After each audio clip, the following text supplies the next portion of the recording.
VD. സതീശൻ്റെ ഇടതുപക്ഷത്തെ സംബന്ധിച്ച് ഗൗരവമുള്ള ചർച്ച ആവശ്യമുള്ള ഒന്നാണത്. ഒരു ജാഥയിൽ പറഞ്ഞിട്ട് അവസാനിപ്പിക്കേണ്ട കാര്യമല്ല. അടിയന്തരാവസ്ഥ പ്രഖ്യാപനം നടത്തിയത് കോൺഗ്രസ്സാണ്. അത് എന്ത് അടിയന്തരാവസ്ഥ എന്നുള്ളതിനെ സംബന്ധിച്ചിടത്തോളം ഞാനിപ്പോൾ വിശദീകരിക്കേണ്ട കാര്യമില്ല. രാജ്യത്ത് എല്ലാവർക്കും അറിയാം, ലോകത്തറിയാം. അത് എന്ത് ഇടതുപക്ഷത്തിൻ്റെ ഭാഗമാണ്? കോൺഗ്രസിൻ്റെ. 1957 അധികാരത്തിൽ വന്ന ഗവൺമെൻറ്റിന് 59 വിമോചന സമരം നടത്തിയിട്ടാണ്. അന്ന് ഇന്ദിരാഗാന്ധിയുണ്ട്, നെഹ്റു ഉണ്ട്, എല്ലാവരും ഉണ്ട്. അവരെല്ലാം കൂടി ചേർന്ന് കഴിഞ്ഞാൽ ഒഴിവാക്കിയത്. ഏത് ജനാധിപത്യ സംവിധാനത്തിൻ്റെ ഭാഗമായിട്ടാണ്?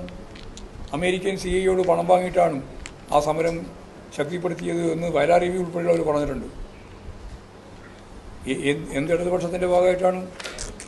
ഇന്ത്യയിലെ ഏറ്റവും വലിയ സമ്പന്നരായിട്ട് ടാറ്റയെയും ബിർളയെയും വളർത്താനാണ് കോൺഗ്രസ് ശ്രമിച്ചത്. അദാനിയെയും അംബാനിയെയും വളർത്താനാണ് ഇപ്പോഴും BJP ശ്രമിക്കുന്നത്. രാജ്യത്തെ സമ്പത്തിൻ്റെ 20% സമ്പത്ത് 5 ആളുടെ കയ്യിലാണ്. ഇത് നിങ്ങളുടെ ഭരണകൂടം കൈകാര്യം ചെയ്ത് നിങ്ങളുടെ കാലത്ത് തുടങ്ങിയതാണ്. ഇപ്പോൾ ഉണ്ടായതല്ല. 80% സമ്പത്ത് യഥാർത്ഥത്തിൽ ഒരു 10% കയ്യിലാണ് ഇന്ത്യയിലുള്ളത്. 50% ജനങ്ങൾക്ക് അവരുടെ കയ്യിലുള്ളത് 3%. നിങ്ങൾ എന്ത് ഇടതുപക്ഷ? വലതുപക്ഷത്തിൻ്റെ അങ്ങേയറ്റത്തെ വലതുപക്ഷമാണ് കോൺഗ്രസ്. കോൺഗ്രസും അതെ, BJPയും അതെ. ഒരേ വർഗത്തിൻ്റെ നിലപാട് സ്വീകരിക്കുന്നവരാണ്. നിങ്ങൾ എടുത്തുകൊണ്ടിരിക്കുന്ന സമീപനം മുഴുവൻ അതാണ്. കർഷക തൊഴിലാളിക്ക് പെൻഷൻ കൊടുക്കാൻ തീരുമാനിച്ചപ്പോൾ അന്ന് കരുണാകരനാണ് പറഞ്ഞത് ഉൽപ്പാദനക്ഷമതയില്ല, കൊടുക്കാൻ പാടില്ല, പാവങ്ങളോട് പരിഹാസിയാണ്.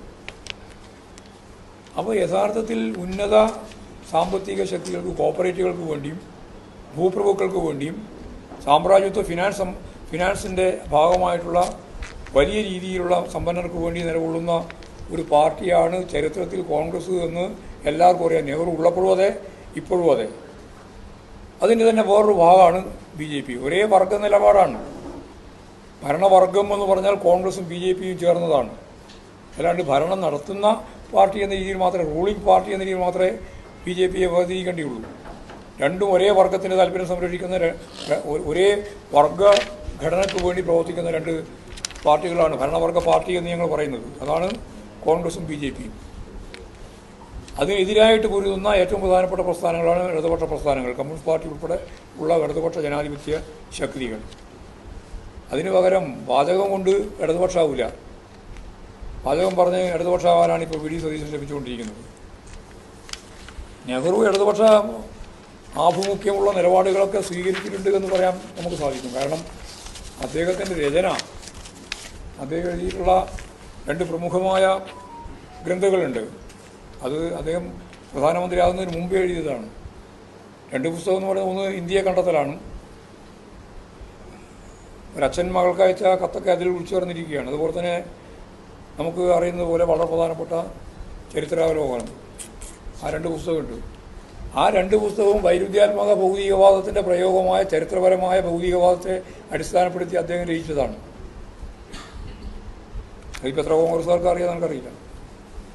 ചരിത്രപരമായ ഭൗതികവാദത്തെ അടിസ്ഥാനപ്പെടുത്തിയിട്ടാണ് വിശ്വചരിത്രാവലോകനവും അതുപോലെ തന്നെ ഇന്ത്യയെ കണ്ടെത്തലും.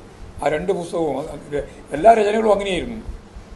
അദ്ദേഹത്തിന് മാർക്സിസ്റ്റ് ധാരയെ നല്ലതുപോലെ കൈകാര്യം ചെയ്യാൻ കഴിഞ്ഞിട്ടുള്ള ഒരു ചരിത്രകാരൻ കൂടിയാണ് ജവഹർലാൽ നെഹ്റു. ആ ജവഹർലാൽ നെഹ്റുവിൻ്റെ ഇടതുപക്ഷ ആശയം എന്ന് പറഞ്ഞിട്ടാണ് ഇപ്പോൾ ഇവിടെ ഈ വി.ഡി. സതീശൻ നടക്കുന്നത്. സത്യം പറഞ്ഞാൽ വി.ഡി. സതീശനും ഇവിടെ ഇന്ന് അതിനെ പിൻപറ്റി നടക്കുന്നു എന്ന് പറയുന്നവരും നെഹ്റുവിസത്തെ പറ്റി പഠിക്കുന്നേ ഇല്ല, മനസ്സിലാക്കുന്നേ ഇല്ല. അതുമായി ബന്ധപ്പെട്ട ഒരു കാര്യവും അവർ പ്രയോഗിക്കുന്നുമില്ല.